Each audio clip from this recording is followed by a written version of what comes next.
नमस्कार lovely students of class 10 nationalism in Europe के आज के वीडियो में हम लोग जानेंगे कि ये जो न्यू एजुकेटेड मिडिल क्लास थी उसने कौन कौन से कॉन्सेप्ट को आगे बढ़ाया। तो सबसे पहले हम लोग बात करेंगे कि नेशन यूनिटी की बात की जो मिडिल क्लासेस थी इन्होंने। तो नेशन यूनिटी में था क्या, तो वन नेशन की बात की गई है, वन स्टेट की बात की गई है जिसमें कि सबकी अपनी अपनी आइडेंटिटी हो और डाइवर्सिटी के बावजूद भी सब लोग एक साथ मिलजुल कर रह सकें। दूसरी चीज़ है लिबरल नेशनलिज्म की बात की गई है। तो लिबरल नेशनलिज्म में ये कहा गया है कि कॉन्स्टिट्यूशनल रिप्रेजेंटेशन होना चाहिए।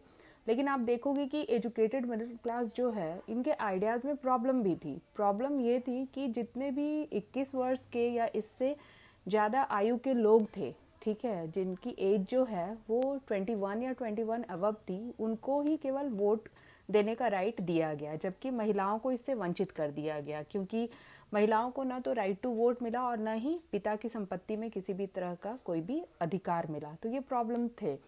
दूसरी चीज़ है कि आप देखोगे कि state to state trade restrictions भी थे, जो कि जिसको आप इजी वे में समझ सकते हो, ट्रेड बैरियर्स। ठीक है, तो आपको एक शहर से दूसरे शहर में अगर आप जा रहे हो, अलग टैक्सेस हर एक चीज़ पे आपको लग रहा है और टैक्सेस के लिए कहीं पे कुछ मेज़र किया गया, कहीं पे कुछ मेज़र किया गया। इवन कि आप देखोगे कि मेज़रमेंट के जो आप कह सकते हो कि जो पैमाने रखे गए थे, ठीक है, मेज़र्स रखे गए थे, वो भी एक स्टेट से दूसरे स्टेट में बिल्कुल भी डिफरेंट थे। तो इससे जो बिजनेस ग्रुप है, ट्रेडर्स ग्रुप है, उनको काफ़ी ज़्यादा प्रॉब्लम हो रही थी। दूसरी चीज़ है कि आप देखेंगे कि इसी ट्रेड बैरियर को ख़त्म करने के लिए 1834 में एक कस्टम यूनियन फॉर्म किया गया जिसको कहा गया जॉल्वरीन। तो यहाँ से आप देखोगे कि 1 मार्क्स में आपका ये क्वेश्चन भी आ सकता है कि कस्टम यूनियन कब फॉर्म किया गया, नाम क्या था, ईयर का नाम बताना आ सकता है लिखने को। तो देखेंगे हम लोग कि जॉल्वरीन आखिर था क्या। तो सबसे पहले कि इसको स्टार्ट किसने किया था, प्रसिया ने स्टार्ट किया।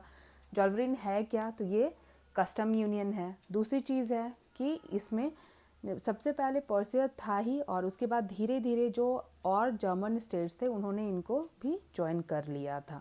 ठीक है, इसका रिजल्ट क्या हुआ, तो सबसे पहली बात है कि फॉर्म किस लिए किया गया था कि एकता बनी रहे, कस्टम यूनियन बना रहे, तो अबॉलिश हो गया ट्रेड बैरियर। दूसरी चीज़ है कि जो करेंसीज थे, ठीक है, अब जितने भी अलग अलग कंट्रीज़ थे वहाँ पे जितने भी स्टेट थे उनके करेंसीज अलग अलग थे, तो इसको रिड्यूस करके क्या कर दिया गया कि ये 30 थे और रिड्यूस करके इसको 2 कर दिया गया। यहाँ तक तो था आपका कि किस तरह से जो एरिस्टोक्रेसी तक से लेकर के आप देखोगे मिडिल क्लासेस तक का ये सफ़र, ठीक है, और जिसमें उतार चढ़ाव किस तरह से हुए, मिडिल क्लासेस का रोल क्या था।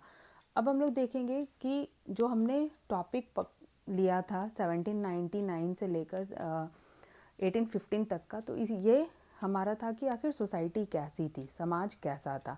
अब हम लोग फिर अपने पुराने टॉपिक पे आ जाते कि नेपोलियन। तो नेपोलियन का टाइम पीरियड जो हम देख रहे हैं, ठीक है, 1799 से लेकर 1815 तक, तो इसमें हम लोग देखेंगे कि नेपोलियन का अंत कैसे हुआ। तो देखोगे आप, प्रसिया, रशिया, ऑस्ट्रिया और ब्रिटेन, ये चारों जो थे वो खिलाफ हो गए नेपोलियन के, क्योंकि नेपोलियन का दायरा जो है वो बढ़ता चला जा रहा था। ये पूरे यूरोप को कब्जा करना चाहता था। और ये जो चारों स्टेट्स थे, ठीक है, प्राब, इसको आप शॉर्ट में याद रखने के लिए प्राब बोल सकते हो, ठीक है। तो प्राब जो था इस ये नेपोलियन के खिलाफ हुआ, क्योंकि कोई भी नहीं चाहेगा कि उसके स्टेट पर कोई भी आए और कब्जा कर ले। तो ये इनकी लड़ाई हुई नेपोलियन से, और ये चार थे, नेपोलियन अकेला था, हालांकि बहादुर था लेकिन उसके बावजूद भी ये प्राब से हार गया। और जिस बैटल में इसकी हार हुई उस बैटल को कहा गया है बैटल ऑफ वाटरलू, जो कि 18 जून 1815 को हुई थी। तो यहाँ से नेपोलियन का चैप्टर हो जाता है क्लोज, नेपोलियन का अंत हुआ, ठीक है। प्राग एक बहुत स्ट्रॉन्ग ग्रुप बनकर उभरा और इस प्राग ने ट्रीटी साइन की जिसको कहा गया है ट्रीटी ऑफ वियना। तो अब हम लोग नेक्स्ट जो वीडियोस देखेंगे उसमें हम लोग पढ़ेंगे कि ये ट्रीटी ऑफ वियना है क्या, और यहाँ से एक न्यू टाइप ऑफ क्लास जो है वो इमर्ज हुई जिसको कहा गया है कंजर्वेटिव्स। मुझे उम्मीद है आपको समझ में आया होगा ये टॉपिक, और जो भी आपकी प्रॉब्लम्स हो, क्वेरीज हो, आप कमेंट बॉक्स में पूछ सकते हैं। पढ़ते रहिए और काफ़ी इजी है, रटिए मत, समझिए हिस्ट्री को, और आंसर्स लिखना ज़्यादा इजी होगा अगर आप समझते हैं तब। पॉइंट वाइज लिखिए, 1 मार्क्स के जो क्वेश्चंस हैं उसको भी सॉल्व करिए, और 3 मार्क्स और 5 मार्क्स के क्वेश्चन भी, और लर्न कीजिए अच्छे से, लेकिन समझ कर लर्न कीजिए। Thanks for watching. पढ़ते रहिए, मुस्कुराते रहिए।